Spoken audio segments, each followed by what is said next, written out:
Hello student, welcome to back my YouTube channel and today's topic is types of verb। कल बच्चों हमने इससे पहले पढ़ा हुआ था कि डेफिनेशन ऑफ वर्ब, वर्ब होती क्या है, और आज हम लोग वर्ब्स के टाइप्स, जो मेन टाइप्स हैं उसको हम पढ़ेंगे। बाकी और भी जो टाइप्स हैं, फाइनाइट वर्ब, इनफाइनाइट वर्ब, उनका भी वीडियो आएगा। तो आज बच्चों जो डिस्कस करेंगे हम लोग वो ट्रांजिटिव, इनट्रांजिटिव और ऑक्सिलरी वर्ब के बारे में आज हम लोग पढ़ेंगे। और पढ़ने से पहले आप सब लोगों से रिक्वेस्ट है कि चैनल को लाइक, सब्सक्राइब, कमेंट जरूर करें। शुरू करते हैं बच्चों। Transitive verb, a verb requires,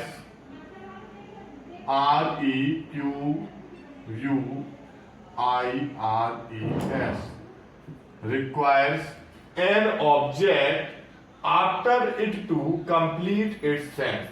यानी कि ऐसी वर्ब जिसको अपने सेंस को कंप्लीट करने के लिए ऑब्जेक्ट की जरूरत पड़ती है, उसको जो है ट्रांजिटिव वर्ब बोलते हैं। यानी बिना ऑब्जेक्ट, बिना कर्म के कोई भी वर्ब अगर है तो वो ट्रांजिटिव नहीं है। ट्रांजिटिव वर्ब के लिए आपके साथ ऑब्जेक्ट का होना बहुत जरूरी है। एग्जाम्पल के थ्रू समझते हैं बच्चों। सी रिटेन ए लेटर, वह एक लेटर लिख चुकी है, ठीक है ना। सी रिटेन अ लेटर, तो इधर देखिए सी रिटेन ए लेटर, एक लेटर लिखे है, तो क्या लिखा है। अगर आप वर्ब से क्वेश्चन करेंगे कि क्या लिखा है, तो आंसर देगा कि लेटर लिखा है ना। तो लेटर क्या है, ऑब्जेक्ट। वर्ब के आगे जो है क्या है, लेटर। यानी कि सी रिटेन ए लेटर, यानी कि वर्ब को जरूरत पड़ी किसकी, ऑब्जेक्ट की, अपने आप को व्यक्त करने के लिए, है ना। अभी जैसे मैं केवल इतना लिखता, सी राइट्स, वह लिखती है। अभी वह लिखती है तो क्या लिखती है, कुछ क्लियर नहीं हो रहा है, तो इस हाल में तो ये सेकंड वाला बन जाता, इंट्रांजिटिव वर्ब, है ना। तो लेकिन वह लिखती है तो ये क्लियर हुआ है कि क्या लिख रही है, कि भैया लेटर लिख रही है। तो लेटर क्या है, इसका ऑब्जेक्ट। तो इसका मतलब ये ट्रांजिटिव वर्ब है। राजा बॉर्न अ रेस, राजा ने एक रेस जीता।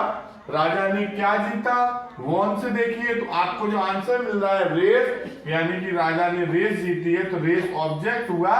और जब सेंटेंस में ऑब्जेक्ट होता है तो उसका वर्ब जो है, उस वर्ब को हम ट्रांजिटिव वर्ब बोलते हैं। अगर वीडियो अच्छा लग रहा है तो लाइक, सब्सक्राइब, कमेंट जरूर करें।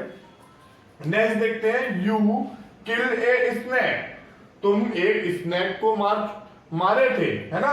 तो देखिए क्या मारे थे, किसको मारा था, तो आंसर आएगा स्नेक को। तो ये आपका बच्चा हो गया ऑब्जेक्ट, हो गया ना।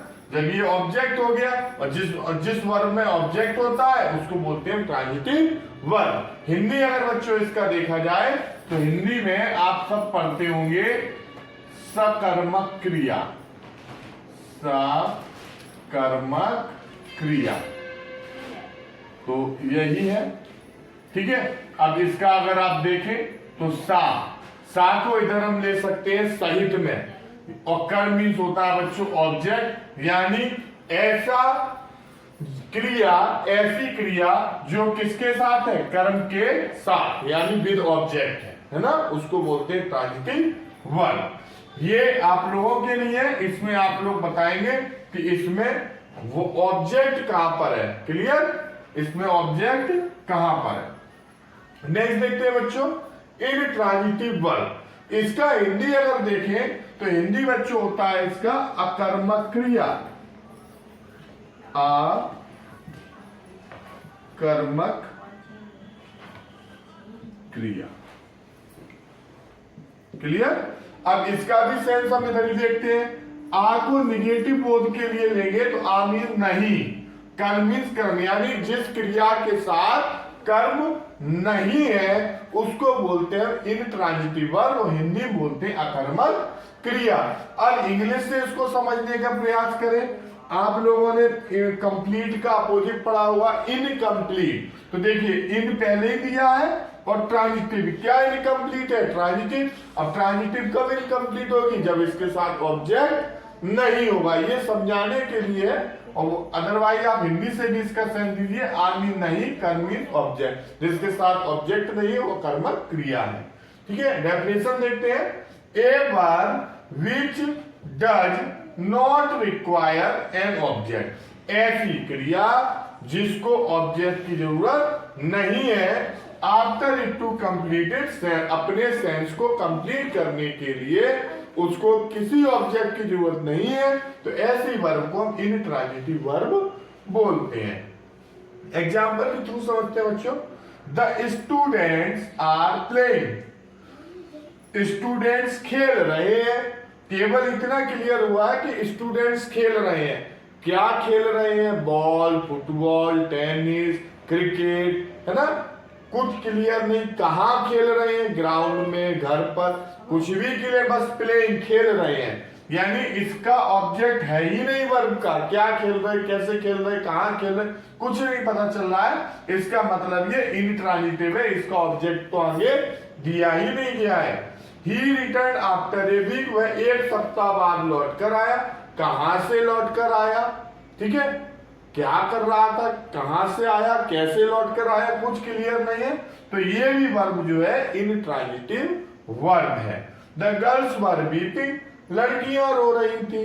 कहां रो रही थी, कैसे रो रही थी, कुछ क्लियर नहीं है बच्चों, तो इस वर्ब का भी कुछ ऑब्जेक्ट क्लियर नहीं है, दिया ही नहीं दिया है, तो ये भी है इंट्रांजिटिव वर्ब। लास्ट वाला आप लोग खुद बताएंगे कि सर इसका वर्ब क्या है और क्या नहीं है। नेक्स्ट देखते हैं ऑक्सिलरी वर्ब। इसको हम आप लोग जब टेंस पढ़ेंगे आगे वीडियो में, जब भी हम डालेंगे present indefinite tense, present continuous tense, present perfect tense, तो उन सब में आपको एक हेल्पिंग वर्ब लगानी पड़ती है। इन्हीं वर्ब को हेल्प करने के लिए is, am, are, was, were, do, does, has, have, been, shall, है ना। तो ये ऑक्सिलरी वर्ब वही है, इसको हेल्पिंग वर्ब के नाम से भी जानते हैं। देखिए definition, a verb which is used to help, ऐसी वर्ब जो कि हेल्प करती है एन ऑर्डिनरी वर्ब, एक साधारण वर्ब की हेल्प करती है, इज कॉल्ड ऑक्सिलरी वर्ब। जैसे he is coming, he coming लिखो, लेकिन वो क्लियर नहीं, इज कमिंग वह आ रहा है, तो इज ने हेल्प किया, ऑर्डिनरी वर्ब कम की है ना। नेक्स्ट है it can also be called helping verb, इसको हम हेल्पिंग वर्ब भी कह सकते हैं। एग्जाम्पल है बच्चों, I am playing a match. देखिए प्लेइंग तो एक ऑर्डिनरी वर्ब है, प्लेइंग की हेल्प किसने की, एम ने, तो एम ऑक्सिलरी वर्ब या हेल्पिंग वर्ब है ये। He will go to school, go तो ऑर्डिनरी वर्ब है, इसकी हेल्प कौन कर रहा है, विल, तो विल एक ऑक्सिलरी वर्ब या हेल्पिंग वर्ब है। सी इज रिटन एन ऐसे, एन ऐसे, तो देखिए रिटन ऑर्डिनरी वर्ब, इज क्या है, हेल्पिंग वर्ब, ये पैसिव में है। राजा सेल कम टुमारो, कम ऑर्डिनरी वर्ब और सेल क्या है, ऑक्सिलरी वर्ब। ओके, तो आशा करते हैं कि आपको जो है आज transitive verb, intransitive verb, auxiliary verb अच्छे से बच्चों को समझ में आया होगा। फिर भी अगर कहीं भी डाउट है कमेंट में आप जरूर लिखें और ये भी बताएं कि आपको समझ में कितना आया है। जय हिंद, जय Bharat. Hello student, thanks for watching my video and please subscribe, like, share and comment my YouTube channel now. From KD Sir.